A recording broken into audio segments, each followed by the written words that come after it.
अच्युतं केशवं राम नारायणं कृष्ण दामोदरं वासुदेवं हरे श्रीधरं माधवं गोपिका वल्लभं जानकी नायकं रामचन्द्रं भजे श्रीधरं माधवं गोपिका वल्लभं जानकी नायकं रामचन्द्रं भजे अच्युतं केशवं राम नारायणं कृष्ण दामोदरं वासुदेवं हरे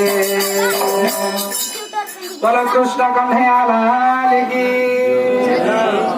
भगवान नाम नेला बेले आम समस्ते भगवान आम दुई हाथ टे कीर्तन करवा हाथ को हाथ में बजेबा कीर्तन को उल्टे देले कौन हम माँ बापा माने कीर्तन को उल्टेले हम नर्तकी नर्तकी टे भाई आम नाचवा दरकार ताने कौन आम ठिया होकर नाचवा ठिया होकर नाचवा कि ना आम शरीर समस्त तंत्री को आम हलईदेवा एमती भगवान पाखे निजक समर्पण करवा जमी आम सब तंत्री भगवान पाखे समर्पित हो। अच्छा मन प्रश्न आसे जदि जनकर हाथ नदी हाथ में असुविधा थी से ताली मार केमती से समय आम भल भाव भगवान कथा वस्तु को शुणा और आखिरे देखा मन में पुणी प्रश्न आसे आखिरे देखिले कौन पुण्य हम आखिरे देखिले कौन आम मनर भाव को भगवान पाखे प्रकाश कर हाँ आज्ञा आम पारिबा कहीं किए कौन कहते 550 वर्ष पूर्वे कृपाणर पंडित बड़ सुंदर कथा कहले कौन कहले आखि ज्ञान दाता आखि करता आखि ही साखी आखि पिंड दाता आखि टी पाप आखि टी पुण्य आखि थिला लोक जीवन धन्य आखि थिला लोक जीवन धन्य आखिरे मनुष्य देखे आखिरे मनुष्य शिखे आखिरे मनुष्य पाप करे आखिरे मनुष्य पुण्य करे आखिरे सब किछि होए देखुना पुरी को जाइकी थरे देख भगवान जगन्नाथ चका चका आखिरे चाहि रही किए कहती भगवान नाभि ब्रह्म किंतु भगवान आखि को देखिले मनरे ब्रह्म तत्व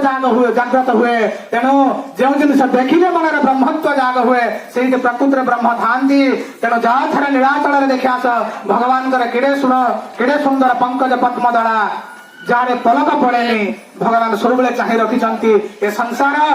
बना संसार हाथ में गढ़ा संसार शोई जाई पारे किंतु संसार विपद न पड़ू संसार मंगल हो से भगवान जगन्नाथ मुद्रित आखि नहीं भगवान मुक्त आखि ये आखिरे मनुष्य पाप करे ये आखिरे दिने धरा सभा तले जिते माँ द्रौपदी को विवस्त्र करा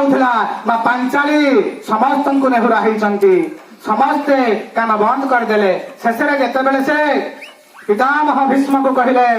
हे अपाप विद्ध पुरुष पितामह भीष्म